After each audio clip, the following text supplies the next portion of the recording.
Mucho gusto, profesor. Me presento, soy Néstor Salcedo, a acompañación de mi compañero Jesús Ávila, Valdeón Cabrera y mi compañero Chirito. El día de hoy le hablaré sobre el boceto que nosotros hicimos en el laboratorio, que es del ventilador. Aquí podemos ver el ventilador, sus funcionalidades son de regular la velocidad en tres velocidades. Tenemos el botón de prendido y apagado, y este sería la luz que da que el ventilador está funcionando adecuadamente, ¿no?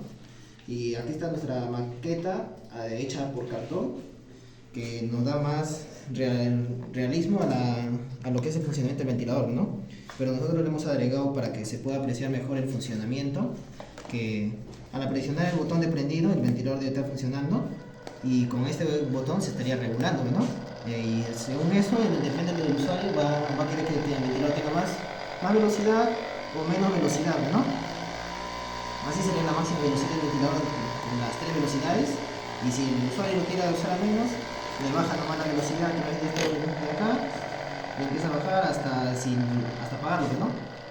Y ese sería realmente el funcionamiento del ventilador que se estuvo haciendo en el boceto del laboratorio. Gracias.